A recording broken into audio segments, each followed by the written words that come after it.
Eu não sei se vamos a tempo de travar este regresso ao passado, o passado em que, quando se entrava em Lisboa, se entrava invariavelmente por bairros de barracas e de construções precárias, porque o processo das barracas, a barraca em si mesma tem um tempo para ser levantada, face à legislação. Nos anos 60, 70, ela começava a ser construída à noite, desde que de manhã estivesse assim, umas tábuas com um teto, já não podia ser demolida face à luz da lei. Depois ela, pouco tempo, paulatinamente, elas vão ganhando estrutura até que se transformam em casas de tijolo, não necessariamente mal construídas, como aqui disse quando da apresentação do programa. Muitas vezes o que falha são outras coisas, não é? Agora, internamente, elas às vezes são bem construídas na medida em que são muitas vezes construídas por pessoas que trabalham nas obras. Não quer dizer que cumpram, depois até mesmo em termos das disposições do espaço interno, o que é próprio ou legal, mas não são necessariamente frágeis do ponto de vista da solidez da estrutura. Eu referi aqui o caso da Brandoa, que quando dos tremores de terra se achava sempre que podia vir abaixo, é agora que a Brandoa vem abaixo, é agora que a Brandoa vem abaixo. A Brandoa não vinha abaixo na medida em que quem a construiu tinha trabalhado nas obras. É importante lembrar que a Brandoa chegou a ser o maior bairro clandestino da Europa, se não estou em erro. Portanto, era assim muito, muito impressionante. Outra coisa são depois as estruturas, como o acesso à água, à eletricidade, que são uma coisa frequentemente subestimada, mas que é, nos anos 60, 70, 80, nós tínhamos aquelas notícias terríveis sobre os incêndios nos bairros de barracas. Estou a pensar, por exemplo, o incêndio na zona de Sacavém, e porque as pessoas tinham de se aquecer, à época recorriam muito frequentemente a braseiras. Hoje temos o problema das chamadas puxadas de eletricidade, também de acesso à rede de água com possibilidade de contaminação para as redes de distribuição. Portanto, há todo um conjunto de questões de sanidade. Nós pensamos, quando se fala muitas vezes de barracas, aquilo vai abaixo. Na versão mais popular, a barraca abana. Não, a barraca frequentemente não abana. A barraca tem muitos outros problemas, mas não necessariamente o primeiro deles será o de abanar. E depois temos, quando se quer perceber o que foram as cheias de 1967 e o seu impacto, percebe-se que há. Aliás, há um dos bairros que tem estado referido por causa deste tipo de construções, que são o bairro do Talude, não é? Tem de se entender que já tiveram problemas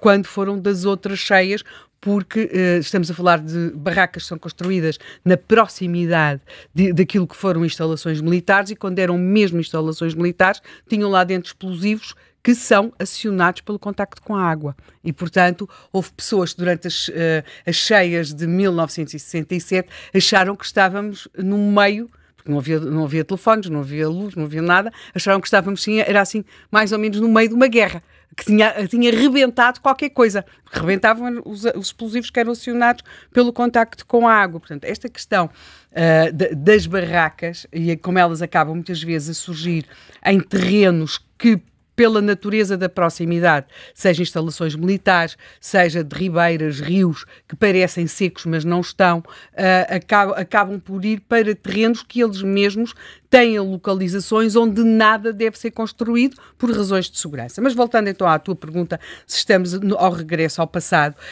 nós temos em estúdio, além de mim e de Helena Garrido, temos em estúdio convidados, e também vamos ter ao telefone, que poderão responder a isso muito melhor do que eu. Pela parte que me toca, eu vou falar de política, ou seja, eu acho que houve um claro sinal que o assunto nasceu para a política, o que não quer dizer que isto se traduza em medidas, não, essa é outra parte.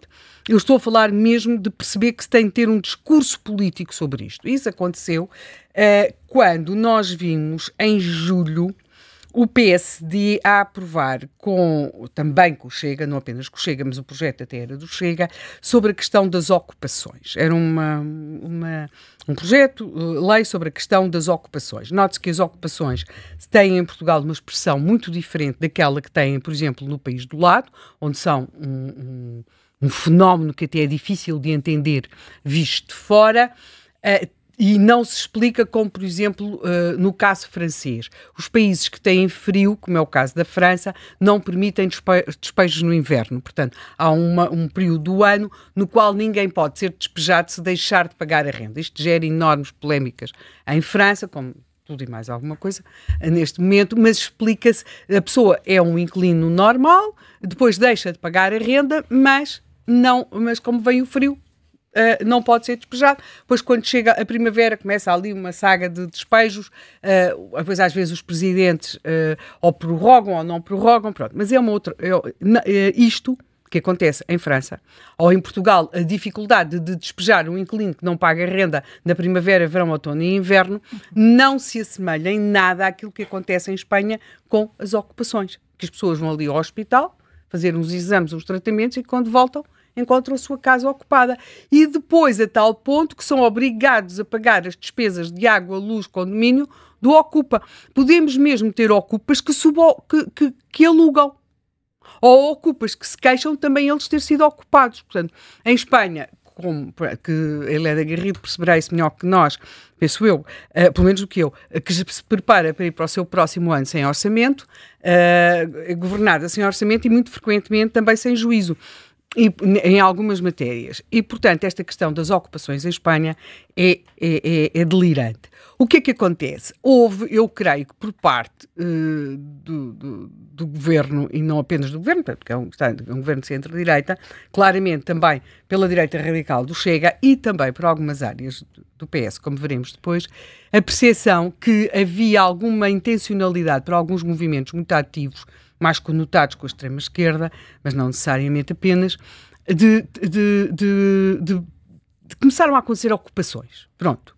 E então a ideia de que isto podia vir para a discussão e começar a ter uma certa expressão e legislou-se nesta matéria. Sendo certo que em Portugal as ocupações, depois daqueles tempos históricos de 1975, 76, as ocupações de casas são um problema, sobretudo, da habitação municipal, chamada habitação pública, o que coloca todo um conjunto de problemas até sociais e de justiça social, porque não é ir ali ocupar a casa daquele sujeito que tem imenso dinheiro, daquela família XPTO, como aconteceu em 75, mas em 75 também não foi apenas isso, também é preciso que se diga, também foram ocupadas casas que já eram dos institutos de habitação da época, nomeadamente por pessoas que vieram da África, já em 76, numa altura em que já não havia os apoios aos chamados retornados, e em que estamos com vagas de pessoas que eram africanos mesmo, aliás, nós sabemos a cor da sua pele, porque o IARN fazia a identificação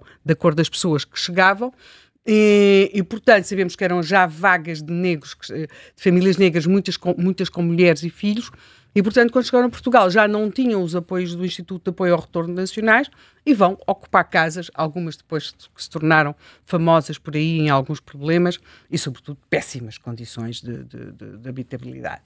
Já não tinha nada a ver com isso. O que nós temos agora é, sim, a ocupação de casas municipais. O que, a quem está numa Câmara, ou não, que é simplesmente município, se coloca problemas, não é? Porque há listas, há concursos, há discussão sobre o acesso ou não acesso à habitação municipal e depois temos pessoas que entram na habitação municipal porque sim. Pronto, acabou, porque sim, e ficam.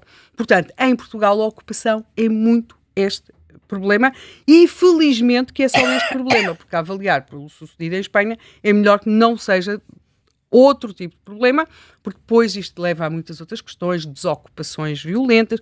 Bem, não temos, não queremos e vamos ver se não chega cá. Portanto, porque é que eu digo que politicamente isto entrou no discurso? Porque este projeto para as desocupações, ou ocupações/desocupações, que foi aprovado em julho, era um projeto do Chega. O PSD votou, a Iniciativa Liberal, portanto, votam. Mas, quando ele volta à especialidade a 22 de outubro, portanto, ele foi votado a 11 de julho, quando volta a 22 de outubro, era como se estivéssemos noutro país. Tinha havido uma troca nos protagonistas. O PSD deixa cair o projeto do Chega, por razões que diz de respeito pelos princípios constitucionais, e o que é votado e aprovado é com o PS. O que quer dizer, na minha opinião, isso é perfeitamente contestável, que houve uma leitura também por parte do Partido Socialista, penso eu que muito influenciada por aquilo que foram os resultados e a performance de Ricardo Leão, de achar que tinha de estar presente nesta discussão. Não é uma questão do que é mudado, porque substancialmente o que é mudado? Há aqui, continua-se com a questão do agravamento das penas de prisão e tudo isso, mas como nós sabemos, isso acaba por ser muito pouco relevante. O que é importante, e aquilo que estava e esteve sempre em causa, é como proceder no momento em que a ocupação acontece. E se consegue ou não tirar a pessoa da casa que acabou de ocupar. É claro que o grande problema aqui, e depois eu gostava que os nossos convidados até pudessem explicar-nos se isto funciona ou se não é já isto que está a acontecer, e que é quando os imóveis que integrem o parque habitacional público estiverem a ser utilizados, tiverem sido ocupados, deve ser apresentada uma queixa, mas o município na prática tem de fazer uma análise às condições socioeconómicas dos visados. Pronto, para ver o que, voltamos, como em Portugal, basicamente temos aqui um problema de ocupação de habitação pública, este é um dos nós da questão, vamos ver se vai conseguir resolver ou não, mais simplesmente. Esta, aliás, foi uma proposta do Partido Socialista, porque a questão dos princípios constitucionais é claro que não tinha a ver com darmos uma pena de 3, 4 ou 5 anos para quem ocupou a casa, mas sim como é que se consegue tirar uma pessoa de uma casa que acabou de ocupar, o que neste momento será mais fácil se for a casa de um privado, mas isso é um fenómeno que nós temos muito pouco, mas o que temos aqui é o problema da ocupação das casas municipais. Este é uma das questões. Portanto, nas ocupações, eu acho que houve claramente por parte do Partido Socialista a noção que não ia poder continuar ao lado do PCP, do Bloco de Esquerda, e que tinha de estar presente nesta discussão para que, e aqui só estou a falar por responsabilidade minha, não acontecesse o mesmo que aconteceu na Lei das Burcas, em que depois chega, avança, leva para a aprovação e de repente tínhamos o PS a dizer eu sou contra as burcas e a votar contra a lei, o que é difícil de perceber, não é? Portanto, aqui resolveu intervir e apresentar o seu projeto com as suas propostas. Portanto, houve claramente a noção, na minha opinião, que tem de estar presente nesta discussão com as suas propostas e com o seu modo de ver e conseguindo negociar com o PSD, ou seja, trazer o PSD para a sua área. Portanto, das ocupações estamos assim, vamos ver o que é que vai acontecer. Depois, em relação às barracas, alguns nomes já são muito antigos, não é? Outros estamos a encontrá-los. O Torrão, eu penso que é um clássico, não é? Temos até o Torrão 1, o Torrão 2. O Torrão depois temos a Penajóia, o Sobralinho, o Raposo, o Talude. Portanto, são nomes que vão marcando uma geografia de casas que, ou agrupadas, mesmo em bairros, ou dispersas.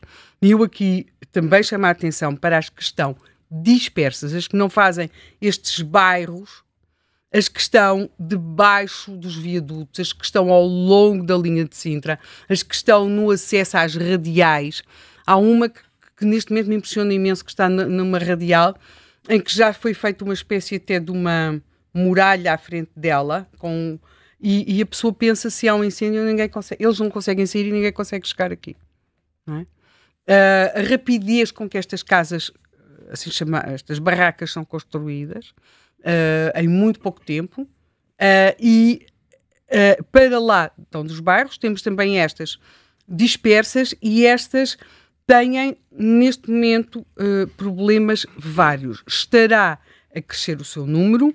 Temos depois o problema que já se colocou em Loures do efeito chamada. Estou a falar do efeito chamada em relação às barracas, ou seja, a partir do momento em que se tem uma situação em que temos algumas, depois começam a aparecer mais e depois vemos, e isso percebe-se, o que também foi evidente no pós-eleições, com a carta da Presidente da Câmara Municipal de Almada, Inês de Medeiros, que diz que não mandou a carta antes porque não queria interferir de modo algum na campanha, sendo certo que a Câmara Municipal de Almada foi durante muito tempo acusada de ser complacente em relação à construção de barracas, ou pelo menos não ter tido uma intervenção de modo não a erradicar as que existiam, o que é sempre muito complicado, mas a impedir que se construíssem mais e a empurrar isso para uma intervenção mais do poder central, não é? Esta é, aliás, uma discussão que eu acho que seria muito importante que aqui estivéssemos, até porque as pessoas que aqui temos têm experiência disso, em que medida é que as autarquias podem ou não ter uma intervenção, e não estou a referir na possibilidade de erradicar barracas barra bairros que já lá estão há 10, 15, 20 anos, algumas há 40, quer dizer, a Câmara da Amadora per si não consegue certamente resolver o problema da Cova da Moura, que já não são barracas, mas pronto, não é? Mas na possibilidade de impedir a construção de novas barracas. Nós vemos alguns autarcas a frisarem muito isso. Não, nós as que estão a ser construídas, não deixamos que sejam construídas. Temos, por exemplo, o caso da Câmara de Almada, que acha que elas estão a ser construídas em terrenos públicos. Sim, e as barracas, o caso da Cova da Moura é um caso excepcional. A maior parte das barracas são construídas em terrenos públicos, o que nos remete para a pergunta, afinal, quem é que manda nestas coisas? Qual é a entidade do Estado que se deve chamar?